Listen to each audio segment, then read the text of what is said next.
കരയുന്ന കുട്ടിക്ക് പാലുള്ളൂ എന്ന് പറയുന്ന പോലെ ചില ക്ലയൻസ് ഞാൻ കണ്ടിട്ടുണ്ട്, ആരാണോ ചോദിക്കുക അവർക്ക് എടുത്തു കൊടുക്കും. ഓവറായിട്ട് ഫണ്ട് ഉപയോഗിക്കുന്നത് അല്ലെ, ഈ ഫണ്ടിൽ വരുന്ന മാനേജ്മെന്റ് ഇഷ്യൂ ആണ് ശരിക്കും പല വലിയ ബ്രാൻഡുകളും പല കമ്പനികളും ചിലപ്പോൾ എന്ത് ചെയ്യുന്നത് ലോസിലേക്ക് പോകാനും കൊളാപ്സ് ആവാൻ തന്നെ കാരണം. അപ്പൊ ആ ഒരു ഫണ്ട് മാനേജ്മെന്റ് ഒക്കെ ശരിക്കും തുടക്കത്തിൽ നമ്മൾ എന്ത് ചെയ്യണം, കമ്പനിയിലെ ഒരു കൾച്ചറായിട്ട് തന്നെ സെറ്റ് ചെയ്ത് വെക്കണം. അതിന്റെ ഇമ്പോർട്ടൻസും ഇന്നത്തെ സിറ്റുവേഷനും കാര്യങ്ങളൊക്കെ ഒന്ന് പറഞ്ഞു തരും. ഞാൻ പലവരുടെയും കേസ് കണ്ടിട്ടുണ്ട്. അതായത് സെയിൽസ് എന്ന് പറഞ്ഞാൽ ഹൈ പിച്ച് സെയിൽസ് ആയിരിക്കും, പക്ഷെ അവരെ മന്ത് എൻഡ് നോക്കുമ്പോൾ അവർക്ക് അവരെ ക്രെഡിറ്റേഴ്സിനെ മീറ്റ് ചെയ്യാനോ ഈവൻ സാലറി ഡിസ്പേഴ്സ് ചെയ്യാൻ പോലും ലിക്വിഡ് ക്യാഷ് ഉണ്ടാവില്ല. പക്ഷേ ഇതിന്റെ കാരണം പലതും ആയിരിക്കും. അതിന് പ്രോപ്പർ ഫണ്ട് മാനേജ്മെന്റ് ഇല്ലാത്തതാണെന്ന് നമുക്ക് എല്ലാവർക്കും അറിയാം. അല്ല, ബേസിക് ആയിട്ട് വരുന്ന ഒരു കാര്യം, നമ്മൾ അൺനെസസറി ഇൻട്രസ്റ്റ് ബെയർ ചെയ്യുക. ഇപ്പം ഞാൻ ഒരു ക്ലയൻറ്റിനെ കണ്ടിട്ടുണ്ടായിരുന്നു, അവര് കുറേ കാലമായിട്ട് GST ഫയൽ ചെയ്യാണ്ട് കിടക്കുക.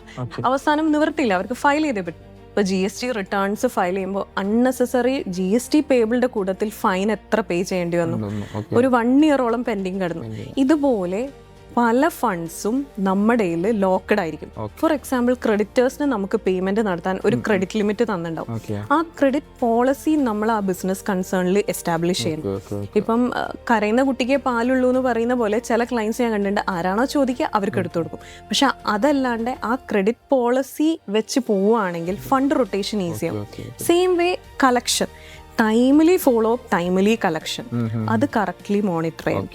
പിന്നെ ഫിക്സഡ് ഓവർ ഹെഡ്സ് ഒരിക്കലും ഒരു ബിസിനസ്സും അവോയ്ഡ് ചെയ്യാൻ പറ്റില്ല. പക്ഷേ എവിടെയാണോ അൺനെസസറി ആയിട്ടുള്ളത് എന്നുള്ളത് നമുക്ക് കണ്ടുപിടിച്ച് ഇവാലുവേറ്റ് ചെയ്യാൻ പറ്റും. പ്രോപ്പറായിട്ട് ഫണ്ട് മാനേജ്മെന്റ് ആണ് വലിയൊരു ഇമ്പോർട്ടന്റ് ഫാക്ടർ.